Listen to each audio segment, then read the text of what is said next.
qu'est-ce qui se joue sur scène, et pour le comprendre, eh bien, il n'y avait rien de mieux que de faire du théâtre.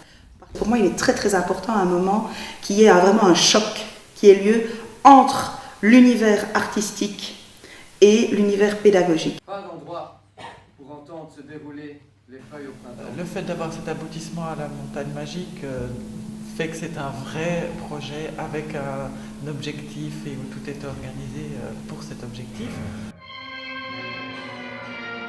Et donc c'est ça aussi, de se mettre dans le bain avec eux, c'est aussi être avec eux sur scène, même si je dis que tout petit truc, c'est partager comme ça ce stress, mais c'est du stress positif, je crois, parce que c'est le stress d'avoir envie de faire quelque chose de bien.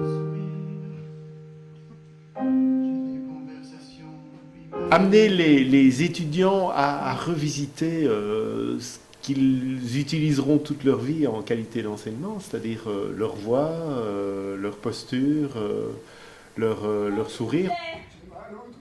On est parti sur une impro et maintenant on va rejouer tout ça, donc c'est structuré, on sait où on va, on sait les scènes à faire, les rôles, les accessoires, vraiment ça s'est bien passé.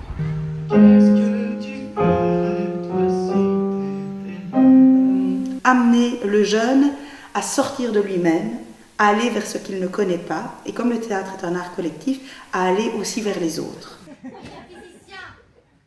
Les physiciens et les astronomes.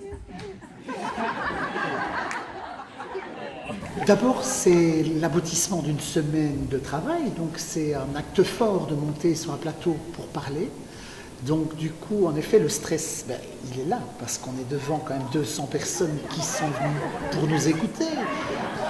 Il n'y a pas quelqu'un qui sait, en gros. On cherche tous ensemble. Et comme on part d'endroits différents, c'est très bien, on invente le chemin ensemble. Ça m'a appris à plus m'ouvrir, à tout de suite plus, peut-être pas rester dans mon coin avec les gens, avec les gens que je connais, et puis seulement commencer à aller vers les autres, c'est tout de suite être plus ouverte et plus... Voilà. Moi je trouve que ça permet aux personnes qui sont plus discrètes de se mettre en valeur, de se dire que quand c'est eux qui parlent, on se concentre sur eux et ils ne sont pas fondus dans la masse. Pour l'instant, je trouvais ça intéressant et je pense que ça peut servir pour la suite, juste par rapport au fait d'être plus à l'aise devant un groupe et de savoir s'exprimer plus facilement face aux enfants. Quoi. Ils sont dans des classes, il n'y a pas de décor, il n'y a pas de costume, il n'y a pas de texte, il n'y a rien, il n'y a qu'eux et l'ensemble du groupe. Et ensemble, ils vont inventer des mondes, ils vont créer des émotions à partir juste de ce qu'ils sont eux.